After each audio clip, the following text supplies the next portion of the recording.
안녕하세요. DJ 사나입니다. 오늘의 사연 시작해 보겠습니다. 저는 초등학생 아이를 홀로 키우고 있는 50대 여자예요. 제 말에 눈치를 채신 분도 있겠지만 나이가 벌써 50이 넘어가는데도 아이가 이제 겨우 초등학교 3학년, 10살이죠. 제 나이 40에야 겨우 얻은 귀한 쌍둥이를 키우고 있는 중이에요. 하지만 늦게 얻어서인지 너무나 똘똘하고 예뻐서 저에게 늘 행복감을 주는 아이죠. 주변에서도 칭찬이 자자하고요. 안타깝게 일찍 세상을 떠난 남편이 이 모습을 같이 보지 못한다는 사실이 원통할 정도로요. 저는 최근 정말 기적 같은 일을 경험했어요. 평소 저는 일을 하면서 이 채널을 즐겨 듣는데요. 많은 사연을 들으면서도 이런 일이 저에게도 일어날 것이라는 사실은 상상도 못했어요. 하지만 저에게도 기적은 일어나더라고요. 전 가난한 집에서 자랐어요. 그렇다고 막 끼니를 걱정하고 당장 하루하루를 걱정해야 할 정도로 찢어지게 가난한 집은 아니었지만 그래도 그리 넉넉한 집은 아니었다는 걸 어릴 때부터 알면서 자랐죠. 저에게는 모두 2명의 형제가 있어요. 오빠 하나와 남동생 하나였죠. 여자라고는 중간에 저 하나라 어릴 때는 정말 많이 싸우고 치이면서 자랐어요. 아버지는 여기저기 건설 일을 하고 다니면서 돈을 버셨는데 실제 돈벌이는 어떠했는지 모르겠지만 정말 술을 너무 많이 마셨어요. 그리고 사람들을 너무 좋아하셨고요. 남들이 보기에는 정말 좋은 사람이 저희 아버지였죠. 늘 웃는 얼굴에 사람들 잘 챙기고 술이며 밥도 잘 사고. 하지만 가족에게는 그리 좋은 가장이 아니었어요.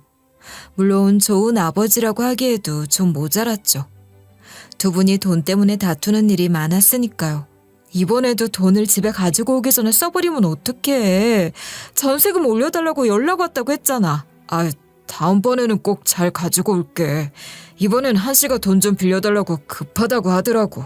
아니, 당신은 다른 사람 급한 건 생각하고 우리 가족 급할 거라는 생각은 못해? 당장 부모님 병원비가 모자라다는데 어떻게 그럼. 너무 그렇게 빡빡하게 굴지 마. 갚는다고 했어. 알른이 죽지. 갚는다고 하고 못 받은 돈이 얼마야 대체? 그거면 벌써 집 사고도 남았겠어. 술이라도 좀 작작 마셔. 한씨가 고맙다고 한 잔 산다는데 그럼 그걸 거절해? 바가지 좀 그만 긁어. 아버지는 늘 자기 가족보다는 자기 주변 사람, 주변 친구들 사정이 더 중요했어요. 거기다 그렇게 매일 술을 마시고 사람들을 만나서 노는 것에 정신이 팔려 있었으니 돈이 모일 리가 있겠어요. 저희는 방 2칸짜리 낡고 좁은 집에서 5 식구가 다닥다닥 살아야만 했죠. 엄마는 그래서 저희가 조금 컸을 때부터 식당 일을 하러 나가셨어요. 결국 제가 초등 4학년인가 5학년 무렵이 되었을 때부터는 동생까지 챙겨야 했고요. 아버지는 일 때문에 집을 며칠씩 비우는 날들이 많았고 엄마는 우리가 학교에서 돌아와도 저녁 늦게까지 식당 일이 끝날 때까지는 집에 오시지 않았으니까요. 그래서 제가 학교에서 돌아와 동생과 함께 저녁도 차려서 같이 밥을 먹고 동생 숙제도 시키고 세수도 시키고 그랬어요. 당시 중학생이던 오빠는 쏘다니기 바빠서 집에 엄청 늦게 들어오거나 저희가 있어도 별로 신경을 쓰지 않았거든요. 그때는 무서운데 집에 일찍 들어오지 않는 오빠가 미웠지만 지금 생각해보면 아직 어린 중학생 남자아이가 놀러 다니고 싶은 게 어쩌면 당연한 일이지 않았었나 싶어요. 오빠도 그땐 어렸으니까요.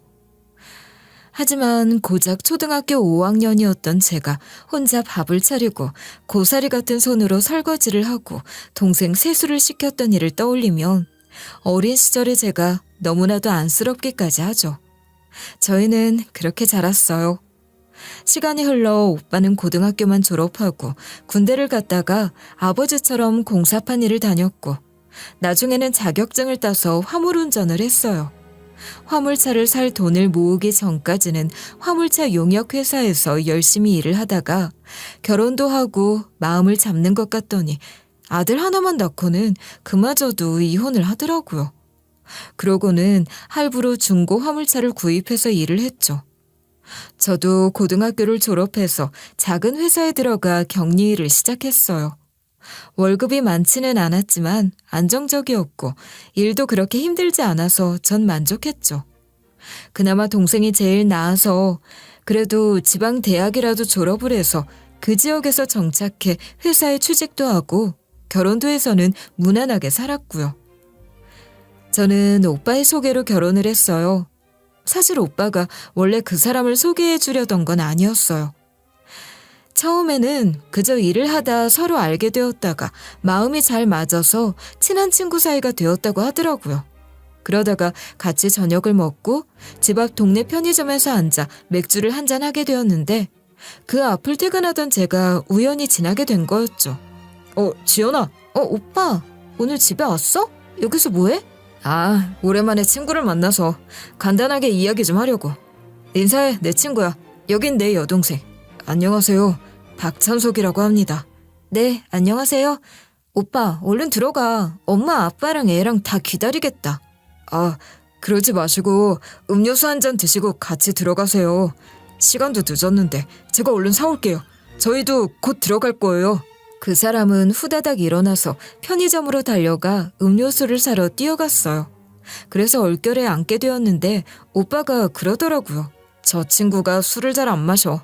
그래서 같이 저녁 먹고 그냥 헤어지기 아쉬워서 간단히 맥주 한 캔만 마시고 갈 거야. 같이 들어가자. 나 불편한데? 알았어. 처음에 저는 그냥 그러려니 했어요. 그런데 그 친구가 절 보고 첫눈에 반했다나요? 어떻게 오빠를 꼬드겼는지 저희 회사를 알아내서 집에 데려다 준다는 둥, 지나가다 정말 우연히 들렀다는 둥 이렇게 찾아오는데 싫더라고요. 전 아버지처럼 공사 현장 다니는 남편을 만나지 않으려고 결심을 했거든요. 그냥 많은 걸 바라는 것도 아니었고 사무직으로 성실하게 일하는 사람을 만날 생각이었기 때문에 오빠와 같은 화물차 일을 한다는 것만으로도 싫었어요. 그래서 늘 찾아올 때마다 매몰차게 대했죠. 안녕하세요, 지연씨. 지금 퇴근하시는 거죠? 네, 그런데요? 어쩐 일이세요? 그냥 좀 근처에 볼 일이 있어서요. 데려다 드릴까 하고. 저 약속이 있어서 다른 곳 가봐야 해요. 그리고 이제 그만 찾아오세요. 자꾸 이러시는 거 불편하고 어려워요. 부탁드릴게요. 네? 그렇게 잘라냈더니 한동안은 찾아오지 않았는데 혼자 끙끙 앓았던 모양이더라고요. 보다 못한 오빠가 하루는 이랬어요. 야, 자더라도 그냥 밥이라도 한번 먹고 퇴짜를 놓는 게 어때? 싫어. 내가 왜? 싫다고 오빠가 전해줘. 알아. 근데 너 앉아서 말도 제대로 해본 적 없잖아. 괜찮은 놈이야. 난 아빠나 오빠처럼 현장에서 일하는 사람은 싫어. 알잖아. 이 녀석은 달라. 정말 성실하고 술, 담배도 안 해. 보기 드문 사람이라 그래. 내가 부탁한다. 밥이라도 한번 먹고 그래도 정 아니다 싶음 그때 말해. 내가 왜 그래야 해? 연애도 못 해본 쑥맥이 널 보고 첫눈에 반해서 저러는데 그 정도는 사람 살린다 셈치고 해주라. 그래도 아니면 내가 다시는 말도 못 꺼내게 할게. 오빠는 멀쩡한 친구가 시들어가는 꼴을 못 봐주겠다고 사정사정을 하더라고요. 오빠는 그때 결혼 생활에 실패를 했다고 했잖아요. 그러면서 결혼 경험이 있는 자신이 보기에도 괜찮은 사람이라고. 혹시 잘 돼도 잘못돼도 괜찮다고 설득을 했어요. 그 정도 녀석이면 자기는 정말 괜찮은 사람이라서 그러는 거니 믿어도 된다고요. 반 강제, 또 반은 그래, 주말에 할 일도 없는데 밥이나 한번 얻어먹자는 생각으로 저는 그 사람을 만나게 되었어요. 그러고 당연히 거절할 생각이었죠. 하지만 약속 장소에 나갔더니 덩치는 산만해서 안절부절 못하며 절 공주 취급하는 그 모습이 어찌나 귀엽든지. 제 말 한마디, 행동 하나에도 어쩔 줄 몰라 하면서 제가 하는 건 무조건 좋다고 하는 모습이 좋더라고요. 그래서 일단 한번 만나고 다음에도 만나자는 걸 좋다, 다음에 만나서 거절해야지 하고 또 만났다가 거절은 또 그 다음에 하다가 저희는 계속 만나게 되었어요. 그 사람이 진심으로 절 아끼고 위해주고 애지중지하는 그 모습이 얼마나 좋던지. 저는 늘 부모님을 대신해서 동생을 챙기고 살림이나 하던 깍두기 신세였는데 말이죠. 커서도 크게 주목받는 일은 없었고 회사에서도 마찬가지였어요. 그저 그렇고 그런 흔한 고졸 경리에 불과했으니까요. 그런 제가 뭐가 그렇게 좋다고 금이야 오기야 위해주는 모습에 저 역시 그만 마음을 빼앗겨버리게 되었던 것이죠. 그렇게 저희는 진지하게 만나게 되었어요. 그 사람은 제가 죽으라고 하면 죽는 신용까지 할 정도였고 그 모습은 시간이 가도 변하지 않았고요. 자기야, 나랑 결혼해주라. 결혼? 벌써? 우리 이제 만난 지 1년인데 나 이제 안 되겠어. 자기 만났다가 집에 데려다 주는 것도 싫고 쉬는 날 집에 혼자 있는 것도 싫어. 매일매일 얼굴 보고 싶어. 아우, 그만해. 안 그래도 매일 얼굴 보면서 나 보려고 지방 일도 안 간다고 오빠가 잔소리했다며. 그러니까 내가 지방 간 사이에 누가 채가면 어떡해. 그러니까 우리 결혼하자. 어? 내가 더 행복하게 공주님처럼 모실게. 알았어. 결혼하면 이제 신경 쓰지 말고 일도 열심히 하고 그러기야. 알았지? 그럼 고마워. 내가 진짜 열심히 일해서 더 행복하게 해줄게. 사랑해. 그렇게 저희는 결혼하게 되었어요. 워낙에 오빠가 칭찬을 많이 하고 마음에 들어하던 사람이라 저희 집에서는 반대하지 않았어요. 엄마는 저도 아빠처럼 현장 일하는 사람과 결혼하는 걸 약간 아쉬워하기는 하셨지만 그래도 사람 됨됨이를 보고 허락하셨죠. 오빠 역시 좋아했어요.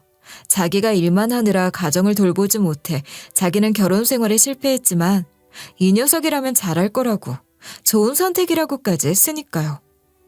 그렇게 우리는 부부가 되었죠. 그때 저희 집은 아버지가 나이가 드시면서 몸이 따르지 않아 일을 그만두셨어요. 그리고 엄마가 악착같이 모은 돈으로 치킨집을 차려서 아버지와 엄마가 같이 운영을 하고 있는 중이었죠. 치킨집이라고는 했지만 거창한 프랜차이즈는 아니었고 동네에서 닭을 튀겨 팔고 저녁에는 맥주도 같이 파는 그런 작은 가게였어요. 부모님은 그 가게를 운영하면서 오빠의 아이도 키우고 있었어요. 오빠가 이혼을 할 때 새언니가 아이까지 다 두고 가버렸기 때문이었죠. 오빠는 분명 바람이 난 것이라고 이를 갈았지만 뭐 저희가 그 내막을 알 수는 있나요? 그래서 전 부모님과 오빠 그리고 조카와 함께 사는 중이었어요. 넉넉하진 않았지만 치킨집이 동네에서 그런 대로 자리를 잡았고 오빠도 말은 그렇게 해도 일을 열심히 하는 편이라 사는 데는 큰 부족함이 없었죠. 하지만 남자친구의 집안 사정은 우리보다 훨씬 더 형편이 좋지 않더라고요. 이 사람은 어릴 때 아버지가 돌아가시고 늙은 노모의 남동생 하나와 함께 살고 있었어요. 그나마 남동생이 공무원으로 일을 하는 안정적인 직장을 가지고 있어서 우리가 결혼 이후에는 자신이 어머니를 모시고 산다고 하더라고요. 저희는 작은 집 하나를 얻어서 신혼생활을 시작했어요. 변두리 동네에 있는 방 2칸에 부엌 겸 거실이 있는 그런 작은 집이었지만 햇볕도 잘 들고 보일러도 잘 되는 안락하고 따스한 집이었죠. 제가 태어나 처음으로 가져본 저만의 공간이었기 때문에 전 너무나 행복했어요. 거기에 무엇보다 절 너무나 사랑해주는 남편까지 있으니 남부러울 것이 없었거든요. 남편은 늘 성실하고 자상하고 또 따뜻한 성품을 가지고 있었어요. 저희 집에도 너무 잘했어요. 아이고 박서방, 어쩐 일이야? 오늘 쉬는 날이라 어머님 좀 도와드리려고요. 종일 애보다가 저녁에 일하시려면 힘드시잖아요. 자네는 그럼 놀아? 쉬는 날이면 좀 쉬지 왜 또 왔어? 지석이가 오늘 일하는 날이잖아요. 이럴 때 조카랑 좀 놀아줘야죠. 아이고 고마워라. 안 그래도 자네만 오면 애가 얼마나 좋아하는지 몰라. 집으로 올라가 봐. 내가 좀 이따 밥 차려줄게. 아니에요. 오늘 조카 데리고 나가서 놀고 저녁까지 먹고 올게요. 장모님 걱정 마시고 이따 와서는 홀서빙은 제가 할 테니 오늘은 좀 쉬세요. 아이고 딸보다 나. 자네가 내 자식보다 나. 어쩜 이렇게 착할까. 엄마는 이러면서 좀 배우라고 저에게 눈을 흘기시기도 했어요. 뭐 저야 머쓱하게 입을 삐죽일 수밖에 할 말이 없더라고요. 매일 가게 일 좀 도우라고 해도 회사에서 퇴근하고 또 일을 하게 하냐며 엄마에게 신경질을 부린 날이 하루 이틀이 아니었거든요. 남편이 이렇게 저희 집에 자라니 저 역시 시어머니에게 잘할 수밖에 없었어요. 시어머니는 연세가 저희 친정엄마보다 더 있으셨지만 소박하고 또 여리고 선하신 분이었어요. 동생도 그랬죠. 그 선한 품성이 전부 어머니에게 물려받은 듯 했어요. 어머니, 이거 영양제 잘 챙겨 드셔야 해요. 제가 저번에 사드린 건 다 드셨어요? 응, 그래. 먹으니까 너무 좋았어. 고마워. 그리고 앞으로 이런 거 사오지 마. 왜요? 먹으니까 좋으셨다며. 괜찮아요. 안 비싸요. 그래도 우리가 뭐 해줄 것도 없는데 자꾸 뭐 사오면 오기 부담스럽지 않니? 그냥 와서 밥이나 한 끼 먹고 가. 나는 네 얼굴만 보면 된다. 어머니, 또 김치 담그셨어요? 힘드신데 하시지 말라니까. 내가 해줄 게 그것밖에 없지 않니? 저기 옆에 한 통 더 있으니까 어머니 가져다 드리고. 장사하면서 김치하는 게 쉽지 않으실 거 아니야. 평온한 날들이었죠. 저희는 돈도 알뜰하게 모아서 집도 넓히고 잘 지냈어요. 저희 둘 사이에는 그 어떤 문제도 없었죠. 단 하나, 문제가 있다면 아이가 생기지 않는다는 거였어요. 처음 1년은 별 생각 없이 지나갔지만 2년이 되고 3년이 되었는데도 아이가 생기지 않으니 슬슬 불안하더라고요. 그래도 언젠가는 생기겠지 했지만 결혼한 지 5년이 되도록 아이가 들어서지 않더라고요. 남편이 아이를 너무 원하기도 했고 저 역시 아이를 가지고 싶어 결국 용하다는 한의원에 찾아가 한약도 먹어보고 병원도 다녔지만 별 소용이 없었어요. 그러다 결국 유명하다는 불임 클리닉을 찾아가게 되었죠. 환자분은 아무 이상이 없어요. 아주 건강하시네요. 다음에 남편분이랑 같이 오세요. 남편분 검사를 해보죠. 남편이요? 네. 불임의 원인이 여자에게만 있는 게 아니거든요. 오히려 남자분들이 원인인 경우가 흔하니까 꼭 같이 오세요. 남편은 거부감을 보이지 않고 다음 진료에 자진해서 왔어요. 아니나 다를까 원인은 남편에게 있었더라고요. 정자가 없는 건 아닌데 운동성이 너무 약해서 자연 임신이 어렵다고 했어요. 방법은 시험관 시술밖에 없다고 했어요. 남편 정자의 운동성이 너무 떨어져서 인공수정도 어렵다고 말이죠. 그럼 시험관 시술을 하자. 내가 건강해서 성공률도 높을 거라고 했어. 아니야. 그냥 우리 둘이 잘 살자. 나 그렇게 힘든 거 당신 시키기 싫어. 뭐가 힘들어. 그래도 희망이 있잖아. 당신 닮은 아이다 낳고 싶어. 내가 너무 미안해. 그리고 고마워. 저는 낙담한 남편을 설득해 시험관 시술을 했어요. 아이를 가지기 위해 회사도 그만두고 식단도 바꾸고 최선의 노력을 했죠. 아시겠지만 시험관 시술은 너무나도 고통스럽고 힘들었어요. 큰 주사기를 통해 난자를 채취하는 과정도 고통스러웠고 다시 수정란을 이식하는 것도 힘들었죠. 거기에 몸이 붓기도 하고 이런저런 부작용도 있더라고요. 비용도 정말 만만치가 않았고요. 하지만 전 포기하지 않았어요. 그리고 결국은 임신에 성공을 했죠. 그나마 전 운이 좋은 편이었어요. 다른 사람들은 그 힘든 일을 5번, 6번도 한다는데 전 그래도 단 3번만에 성공을 했으니까요. 그것도 쌍둥이를 임신하게 된 거였어요. 임신 확인을 한 날 저희는 껴안고 기쁨의 눈물을 흘렸어요. 그렇게 전 아들과 딸 쌍둥이를 낳았어요. 정말 제 목숨과도 같은 아이들이었죠. 남편은 이렇게 한 번에 아들과 딸이 다 우리에게 오려고 그랬나 보다고 너무나도 행복해했고요. 아이들을 양쪽에 안고 그 누구보다 환하게 웃던 모습이 아직도 눈앞에 선하네요. 물론 그렇게나 바라던 아이였지만 쌍둥이를 키우는 일은 정말 보통 만만한 일이 아니었어요. 초보 엄마인데다가 나이도 40이었잖아요. 체력적으로도 너무나 힘들었어요. 그런데 100일이 좀 지났을까? 딸아이가 좀 이상하더라고요. 분유를 먹다가도 입술이 파래지고 잠도 잘 못 자고 여간 예민한 것이 아니었어요. 그에 반해 아들은 분유도 잘 먹고 잠도 잘 자고 여간 순한 게 아니어서 무럭무럭 잘 자랐죠. 하지만 딸아이는 몸무게도 잘 늘지 않았어요. 엄마는 딸이라 그런지 예민하고 까탈스러워 그런 것 같다고 하시더라고요. 한두 달이 지나도록 아이 상태가 좋아지는 것이 아니라 점점 안 좋아지는 것 같아 전 딸아이를 데리고 병원으로 갔어요. 다들 이상이 없다는 말만 하길래 이 병원 저 병원 잘한다는 병원이란 병원은 다 다녔죠. 그랬더니 한 병원에서 이러더라고요. 제가 의뢰서를 써드릴 테니 큰 병원으로 가보세요. 네?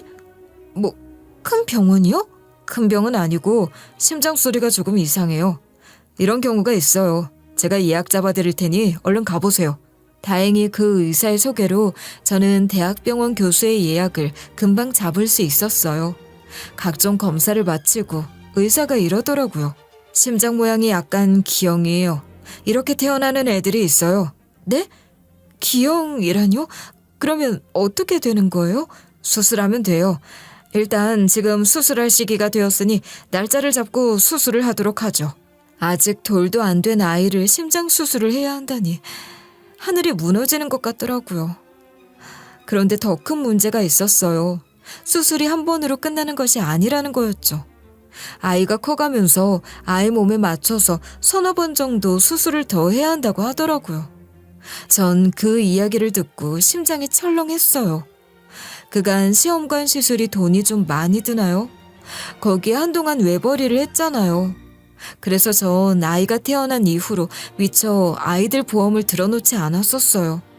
주변 권유가 있었기는 했지만 쌍둥이 육아에 지치고 또 돈이 들어가는 것이고 해서 차일피일 미루고 있었던 것이죠. 수술비는 생각보다 부담스러웠어요. 하지만 남편은 그 이야기를 듣고도 의연하더라고요. 수술만 하면 건강하게 잘 낫는다는 거지? 그치? 그렇대. 가끔 이런 아이들이 있대. 그러면 됐지 뭘 그렇게 시무룩해. 돈이야 내가 열심히 벌어다 줄게. 그깟 수술비 얼마나 한다고. 괜찮아 여보. 내가 그때 아기 보험이라도 들어놨어야 했는데. 미안해. 그거라도 아껴보겠다고 미루다가 너무 후회돼. 아유 무슨 그런 후회를 하고 있어. 당신은 우리 애들 건강하게 키울 생각이나 해. 나머진 다 내가 알아서 할게. 남편은 시무룩한 절 보고도 환하게 웃으며 절 달래주었어요. 사실 남편 사정이야 뻔하고 양갓집에서 돈 나올 구멍은 하나도 없었지만 그래도 남편이 그렇게 이야기를 해주니 얼마나 든든했는지. 딸아이는 돌 무렵 첫 수술을 받았어요. 아이를 수술실로 들여보내는 건 정말 못할 짓이더라고요. 차라리 내 생사를 찢을 수 있으면 그러고 싶을 정도였으니까요.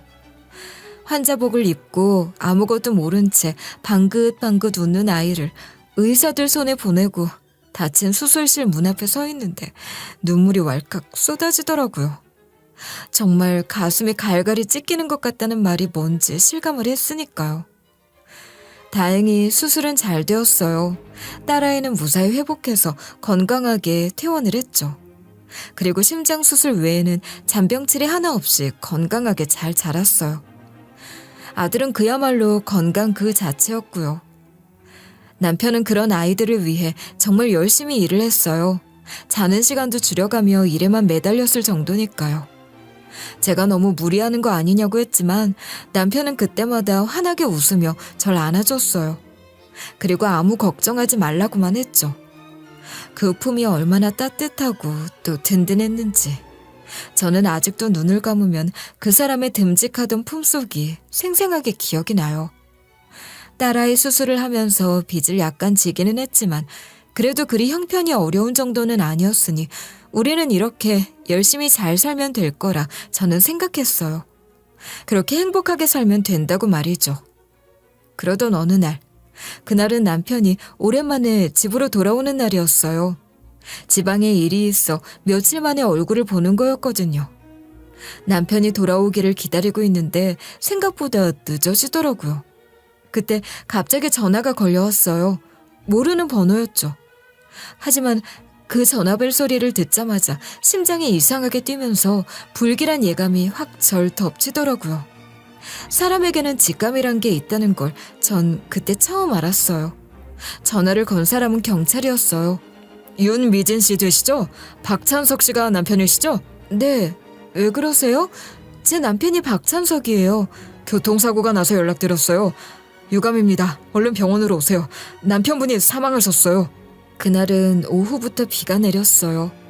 오후에 부슬부슬 내리기 시작한 빗방울이 저녁이 되어 꽤 거세진 날이었죠. 이런 날은 특히 남편이 운전하는 대형 화물차에게는 위험한 날이라 남편은 늘 조심히 운전을 했죠. 하지만 문제는 남편의 차 앞을 달리던 소형 트럭이었어요. 짐칸에 짐을 싣고 과속을 하던 소형 트럭이 빗길에 미끄러지면서 그대로 넘어졌고 그 소형 트럭과 바로 뒤에 오던 남편의 화물차가 충돌을 한 것이죠. 거기에 마침 금요일 저녁이라 고속도로를 꽉 채운 차들이 속도를 줄이지 못해 연쇄적으로 많은 차가 들이받고 엉키면서 불이 나버렸다고 해요. 그리고 남편은 차 안에 갇힌 채 그렇게 목숨을 잃었고요. 병원까지 어떻게 갔는지는 기억도 나지 않아요. 애들은 누구에게 맡겼는지도 말이죠. 한두 명이 다친 것이 아니라 대형 교통사고였기 때문에 병원은 그야말로 아수라장이었어요. 오빠가 급히 달려와 정신을 잃고 울부짖는 절 붙잡았어요. 죽은 사람은 남편뿐 아니라 두세 명이 더 있었던 것 같아요. 2명인지 3명인지는 정확히 기억이 나지 않네요. 그냥 이 모든 게 꿈이고 또 꿈이었으면, 악몽을 꾸는 것이었으면 좋겠다는 생각만 들었으니까요. 저는 남편의 마지막도 확인하지 못했어요. 오빠가 제가 남편을 확인하지 못하게 막고 대신 들어갔거든요. 엉엉 우는 절 안아주면서 오빠가 그러더라고요. 그냥 넌 여기 있어. 다 불에 타서 들어가 봐야 알아보지도 못해. 그래도 어떻게 내가 보지도 않고 떠나보내.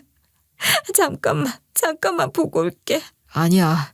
넌 그 녀석 웃는 얼굴만 기억해. 다른 생각은 하지 마. 어떻게 이런 일이 있을 수가 있어? 혼자 얼마나 무서웠을 거야. 나 어떡해, 오빠? 괜찮아. 잘 살 수 있어. 너 이렇게 울면 그 녀석 눈 못 감아. 그러니까 애들 생각해서라도 견뎌. 장례식을 어떻게 치렀는지는 기억도 나지 않아요. 사람들은 장례식장에서 해맑게 앉아있는 어린 남매를 보면서 눈시울을 붉혔죠. 시어머니는 거의 혼절을 하다시피 하셨고 말수가 적었던 남편의 남동생도 어린 조카들을 껴안고 펑펑 울더군요. 그때가 아이들이 4살이었어요. 그리고 딸아이는 한 달 있다 또 수술을 해야 했고요. 보상금도 제대로 받을 수가 없었어요.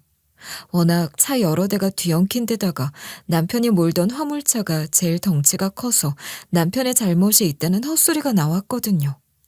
그 차만 아니었으면 사고가 그렇게까지 커지지 않았을 거라는 둥, 안전거리를 지키지 않은 화물차에게도 과실이 있는 것이라며 앞차 보험사가 우겨대지를 않나.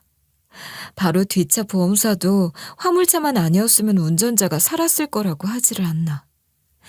사고가 났던 인간들이며 보험사끼리 서로 잘못을 뒤집어 씌우고 싸워대면서 소송을 하겠다, 어쩐다, 과실을 따져보자는데 정말 인간 같아 보이지 않았어요. 당장 사람이 죽었는데 그 죽음 앞에서 계산기만 두드리고 있는 것들이 인간인가 싶더라고요. 다행히 오빠와 시동생이 달려들어 개입을 하고 싸워서 겨우 저희가 돈을 물어주지 않고 정리를 하기는 되었지만 저희도 보상금은 제대로 받지 못한 채로 사고는 마무리가 되었어요.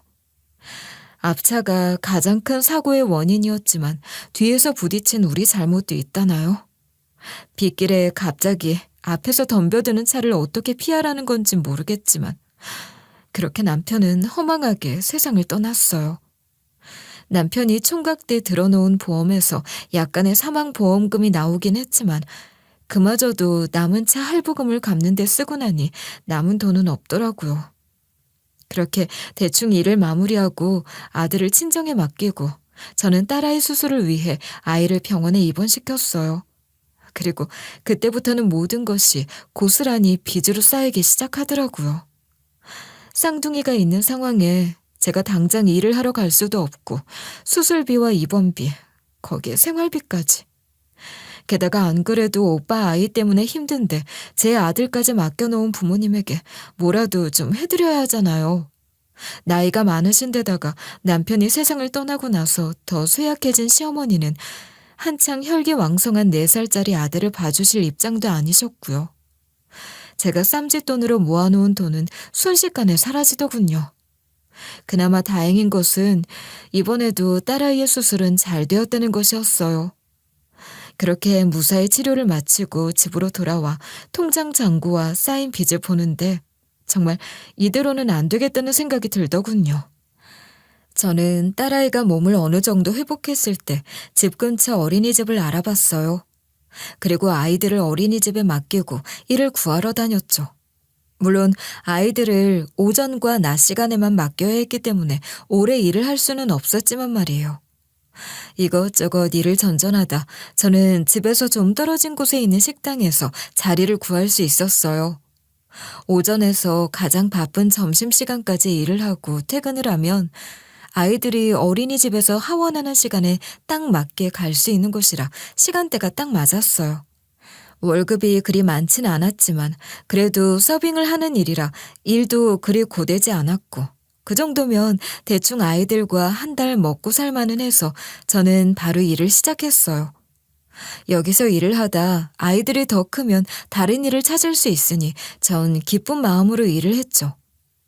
정말 절망 속에서 큰 동아줄을 찾은 느낌이라고나 할까요? 그 식당은 소박한 한식당이었어요. 점심때는 근처 직장인들이 많이 와서 밥을 먹는 곳이라 저녁보다 점심이 훨씬 붐볐고요. 주방은 사장님이 직접 모든 음식을 만들었기 때문에 믿고 맡길 만한 홀서빙을 구하셨던 것이죠. 저는 손님 한 명 한 명에게 최선을 다했어요. 최대한 웃으며 대하려고 하고 작은 요구르트 하나라도 더 드리려고 했고요. 그러다 보니 자주 저희 식당을 찾아 눈인사를 하고 간단한 말도 나누는 단골도 생기게 되었죠. 그중에는 늘 혼자 오는 중년의 아저씨도 계셨어요. 원래 점심 장사는 3, 3, 5 직장인들이 같이 와서 밥을 먹잖아요. 하지만 그 아저씨는 늘 혼자 오셨어요. 그러고는 한창 붐비는 식당 안에서 혼자 자리를 차지하고 밥을 먹기가 미안한지 쭈뼛쭈뼛 눈치를 보시기도 하고 사람이 너무 많을 때는 알아서 발길을 돌리기도 하시더군요. 그날도 엄청 붐비는 날이었어요. 대기까지 있을 정도였죠. 그걸 보고 돌아가려는 그분을 제가 불러 세웠어요. 손님, 혼자시죠? 아, 네. 자리가 없는 것 같아서. 없긴요. 얼른 들어오세요. 저는 카운터 앞 벽에 있는 테이블 하나를 깨끗하게 치우고 그 손님을 앉혔어요. 원래 그 테이블은 2인용이라 크기가 작아서 손님들이 잘 사용을 안 하는 자리였어요. 그러다 보니 이것저것 잡동사니가 놓여 있었는데 전 그걸 깨끗하게 싹 치우고 자리를 만들어 손님을 모셨죠. 이제 여기가 손님 전용석이니까 앞으로는 눈치 보지 마시고 얼른 들어오세요. 아셨죠? 아, 정말 고맙습니다. 고마워요. 당연한 일인데요, 뭘. 백반 하나 맞으시죠? 그 손님은 너무 고마워하시더라고요. 그리고 나가면서 저에게 이러셨어요. 사실 제가 몸이 안 좋아 한식밖에 못 먹는데 이 근방에 마음에 드는 식당이 없었어요. 여기서 밥을 못 먹으면 종일 속이 안 좋았는데 너무 고마워요. 어머, 그런 줄도 모르고. 그럼 그냥 가신 날은 굶으신 거예요? 아, 네. 제가 여기 밥 외에는 소화를 잘 못하겠더라고요. 그럼 그냥 따지지 말고 매일 오세요. 저 자리에 앉으시면 제가 알아서 드릴 테니까. 아셨죠? 그 이후로 그 손님은 그야말로 매일 오셨어요. 매일 점심을 제가 일하는 식당에서 먹고 가신 거였죠. 이 식당이 그냥 백반으로 사장님이 매일매일 집처럼 다른 반찬과 다른 국으로 깔끔한 가정식을 차리는 곳이라 가능했을 거예요. 제가 오랫동안 이혼해 혼자 산 오빠를 봐온 터라 그 손님 역시 호라비티가 나더라고요. 집에서 챙겨준다면 그렇게 매일 오지는 않아도 될 텐데 말이에요. 그래도 고마운 단골이었어요. 사장님도 그 손님이 아주 오랜 단골이라며 잘해주셨죠. 그리고 제가 일을 시작한 이후로 장사가 더 잘 되는 것 같다고 저에게도 고마워하셨고요.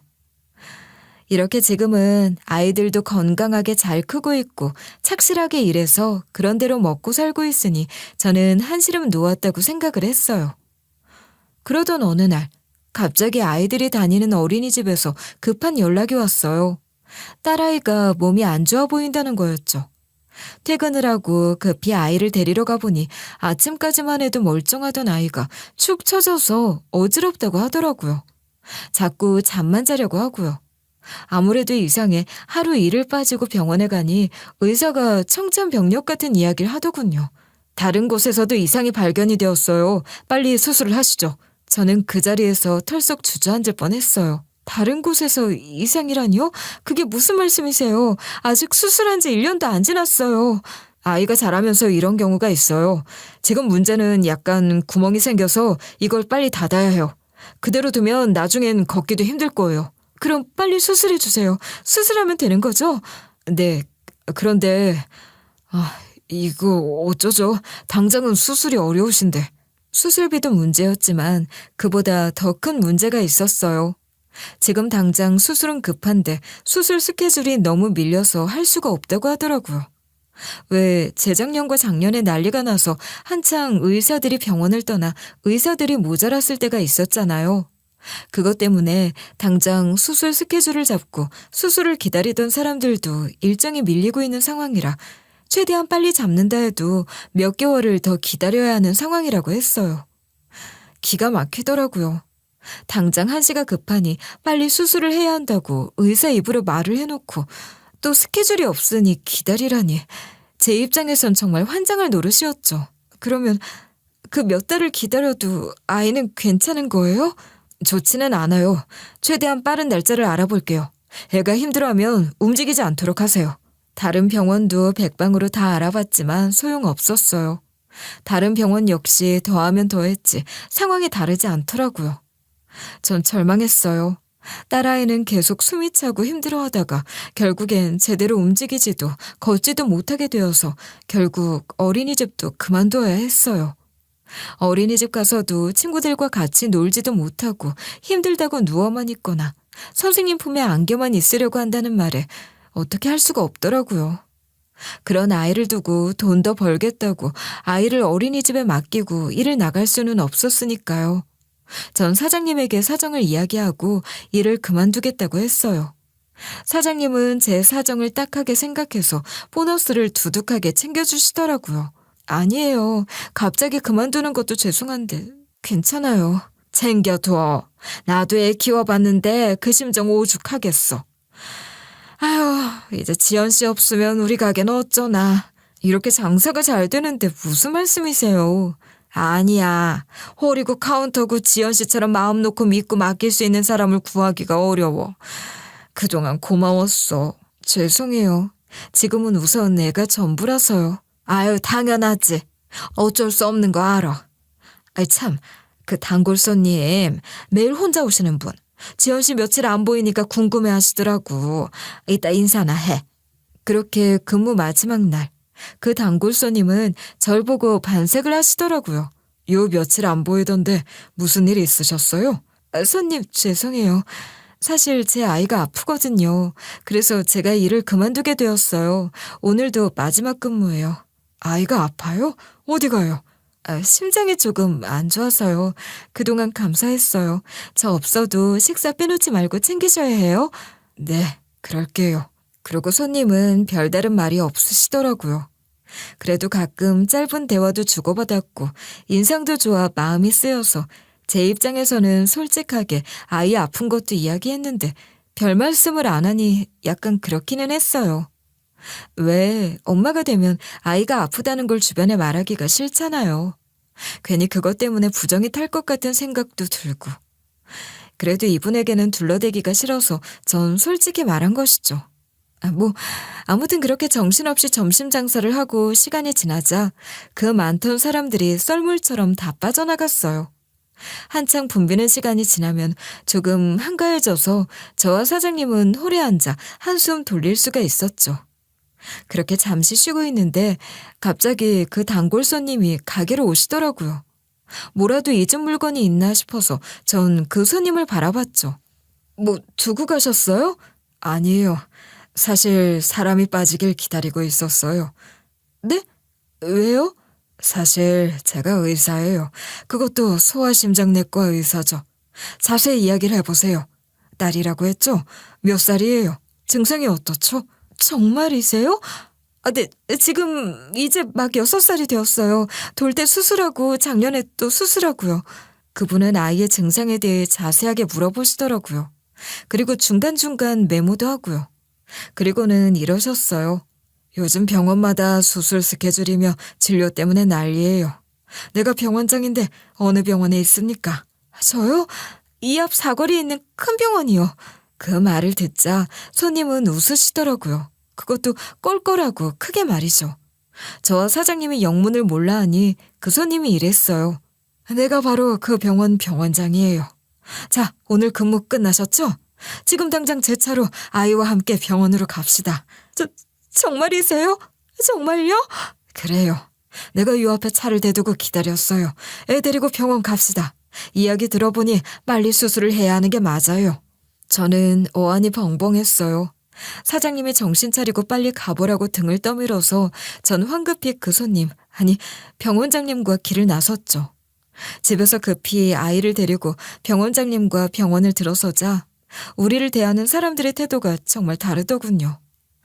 정말 뻔질나게 온 병원이었는데 이젠 달랐어요. 병원장님과 함께 가니 지나가던 모든 의사들과 간호사들이 가던 길을 멈추고 인사를 하더라고요. 모든 간호사들과 의사들이 어려워하며 고개를 숙이는 모습을 보고서야 전 그제야 그분이 병원장이라는 걸 실감할 수 있었죠. 병원장님은 당장 저희 아이 주치의를 호출해서 그간의 진료 상황을 보고 아이도 꼼꼼하게 살펴주셨어요. 사진도 보고 설명도 듣더니 이러시더라고요. 이거 급한 케이스인 건 맞아요. 스케줄까지 기다렸다간 아이 상태도 나빠지고 좋지 않아요. 제가 바로 모레 수술할 테니 얼른 수속 받고 입원하세요. 정말이세요? 정말이요? 그럼요. 정말이죠. 자네는 얼른 수술하고 수술방 일정 조정하고. 네, 알겠습니다. 병원장님. 감사합니다. 저도 이 환자 고민 많이 하고 있었어요. 이렇게 급했으면 진작에 이야기를 해야지. 자네도 얼른 수술 준비하고. 저는 그렇게 병원장님 배려로 그날 바로 입원을 할 수 있었어요. 얼떨떨 하더라고요. 심지어 병원장님은 편하게 지내라고 저와 딸에게 1인실까지 내어주셨어요. 제가 너무 비싼 곳이라 괜찮다고 했지만 병원장님은 돈 걱정 말라고 그냥 편히 있어달라고까지 하셨고요. 그러면서 병원장님은 저에게 자신의 사연을 들려주시더군요. 저는 그 식당 근처에 혼자 살아요. 아무래도 호라비티가 났죠? 아니에요. 근데 사연은 있겠거니 했어요. 사실 오래전에 아내가 교통사고로 세상을 떠났어요. 그래서 지연 씨 사연이 남 같지가 않았어요. 세상에, 그러면 그 이후로 혼자 지내신 거예요? 그렇죠. 혼자 애들 키우고 열심히 살았어요. 그러다 몇 년 전에 애들이 공부하러 다 미국에 갔어요. 거기 애들 이모도 살거든. 병원장님께서도 슬픈 사연이 있으시더라고요. 아이들이 미국을 가고 나서는 병원장님은 가끔 아이들을 만나며 혼자 사셨다고 해요. 아무래도 일하느라 바쁜 아빠보다는 미국에 독신으로 있는 이모가 아이들을 돌보면서 학교를 다니는 게 나은 것 같아 한 선택이었지만 곁에 사람이 없으니 몸이 상하기 마련이잖아요.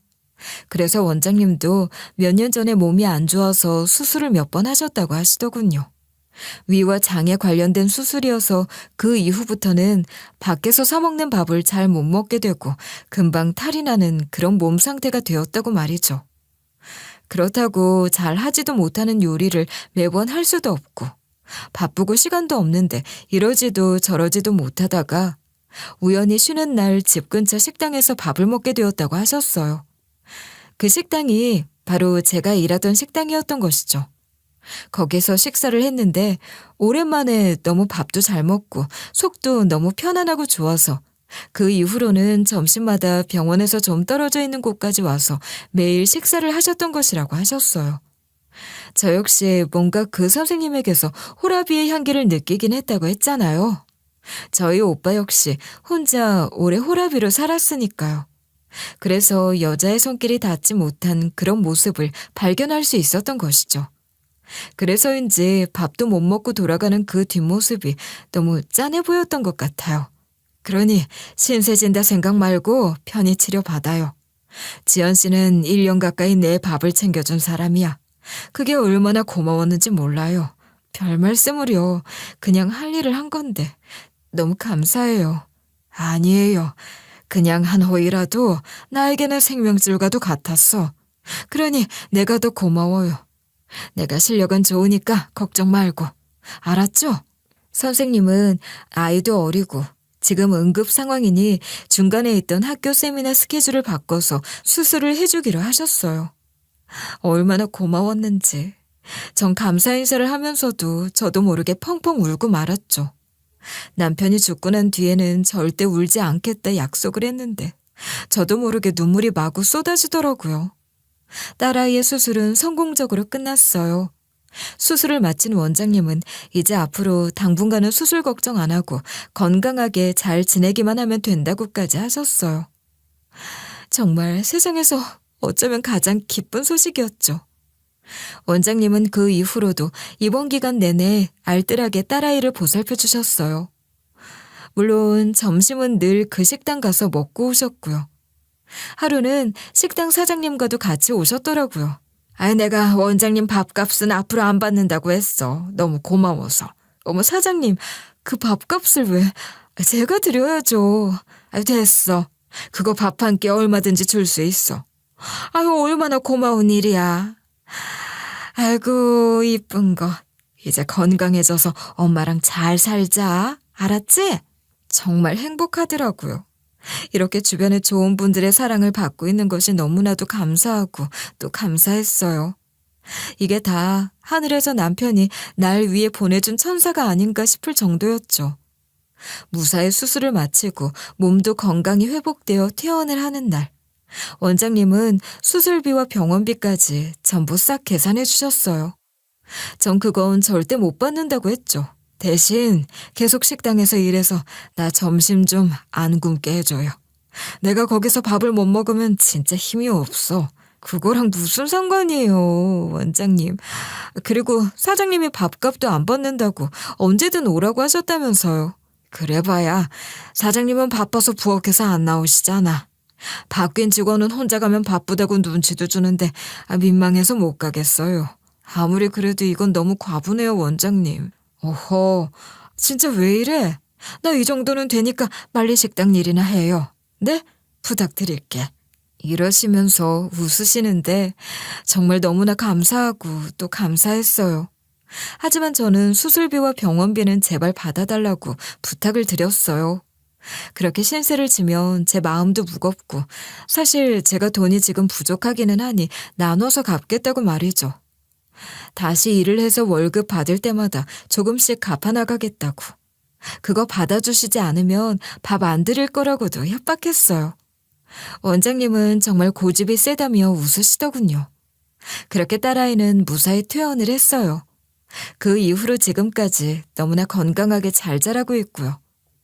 어릴 때 아픈 아이들이 커서는 건강하다고 하더니 이제는 밥도 너무 잘 먹고 키도 쑥쑥 자라고 있어요. 정말 감사하고 또 감사할 일이죠. 원장님은 요즘도 여전히 매일 식사를 하러 오시는 중이에요. 달라진 것이 있다면 이제는 제가 일하는 식당이 아니라 제가 사장으로 있는 식당으로 식사를 하러 오신다는 것이죠. 아이가 퇴원하고 다시 일상으로 돌아가 전 계속 식당에서 일을 했어요. 그런데 어느 날 사장님이 그러시더라고요. 내가 요즘 몸이 좀 안 좋아. 이제 식당을 하기에는 나이가 좀 많은 것 같아. 안 그래도 요즘 무릎도 안 좋고 허리도 안 좋다 해서 걱정이에요. 병원은요? 늙어서 그런 건데 뭐. 혹시 지연 씨, 이 식당 해볼 생각이 있어? 네? 제가요? 그래. 지연 씨 보니까 음식도 잘하고 솜씨도 깔끔하고 가게 운영도 그만하면 잘하고 지연 씨한테 이 식당 믿고 맡겨보려고. 제가 과연 잘할 수 있을까요? 지금 당장 돈도 없는데. 내가 지연 씨 사정 몰라? 돈은 벌어서 줘. 괜찮아. 작은 식당이지만 그래도 나 양심적으로 운영했으니 믿을 만한 사람한테 주고 싶어. 사실 그 식당이 양심적이고 정말 가족에게 주는 집밥처럼 음식을 만드는 곳이라 사장님이 고생을 많이 하셨기는 했어요. 전 식당을 이어서 하기로 했죠. 당장 인수할 돈이 없어서 나중에 벌어서 갚기로 했고요. 하지만 그 소식을 듣고 시동생이 찾아왔더라고요. 그리고 돈이 든 통장을 내밀었어요. 이걸로 가게 인수하셔서 하세요. 아니, 이게 무슨 돈이에요, 도련님. 도련님이 돈이 어디 있다고. 대출 받았어요. 괜찮아요. 제가 그간 조카들 병원비도 못 대주고 죄송했어요. 그간 집에도 빚이 있었는데 이번에 다 갚고 새로 대출을 받았어요. 아니에요. 이걸 제가 어떻게 받아요. 저 공부시키고 대학 보내준 사람이 형이에요. 이걸로는 그 은혜 다 못 갚지만 이렇게라도 하게 해주세요. 정말 고마운 마음이더라고요. 그래서 전 덕분에 사장님에게 식당을 인수해서 지금껏 잘 운영하고 있어요. 사장님에게 가게 운영 노하우도 전수받고 반찬 레시피도 전수받고 제가 드린 값보다 더 넘치게 사장님은 저에게 해주셨죠. 그 이후로도 원장님은 매일 점심마다 식사를 하러 오시는 중이에요.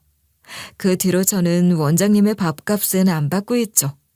밥값을 내면 밥을 안 줄 거라고 했더니 원장님도 결국 밥값 내는 걸 포기하셨어요. 세상에 돈 내면 밥을 안 주겠다니.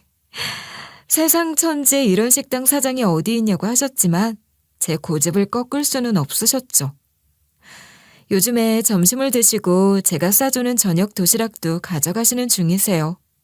아직 수술 후유증과 계속 복용해야 하는 약 때문에 조심해야 하는 음식들이 있기는 하지만 그래도 덕분에 건강이 많이 좋아졌다고 하시더군요. 그렇게 전 잘 지내고 있어요. 사실 아직도 빚은 조금 남아있기는 해요. 남편 트럭의 할부금이 워낙 큰 금액이었고 원래 있던 빚도 좀 액수가 컸던 상황이었거든요. 그리고 그 사이에 병원이며 수술이며 이런저런 일들이 워낙 많았으니까요. 하지만 전 앞으로 상황이 나아질 것이라는 희망이 있다는 사실만으로도 너무나 행복해요. 아이들은 이제 무럭무럭 건강하게 잘 자라고 있고 전 지금 일도 있고 그 일로 돈을 벌어서 가정도 잘 꾸려나가고 빚도 차근차근 갚고 있으니 뭐가 더 필요하겠어요. 이것만으로도 되었다고 전 생각해요. 무엇보다 이번 일로 인해 평소의 작은 호의가 얼마나 큰 기적을 만들어내고 또 얼마나 큰 보답으로 돌아오는지도 배웠으니 살면서 행동 하나하나도 허투루게 하지 않아야 한다는 사실도 알게 되었고요. 무엇보다 그 보답으로 정말 괴롭고 힘들 때 은인이 나타나 절 돕기도 했으니 전 스스로를 행운아라고 생각해요. 행운아니 앞으로 분명히 더 행복해질 것이라고 확신하고 있고요. 여러분들도 우연치 않게 선행을 베푸신 적이 있으신가요? 물론 보답을 바라고 하는 일은 아니지만 그런 작은 선행이 쌓이면 반드시 좋은 보답이 돌아오지 않을까요? 그리고 그것이 우리 사는 세상을 조금 더 살만나게 하는 것이고요. 그런 희망으로 오늘 하루를 좀 더 즐겁고 행복하게 사셨으면 좋겠어요. 이 이야기를 듣는 모든 분들에게 행복이 찾아가기를 빌어볼게요. 들어주셔서 감사합니다.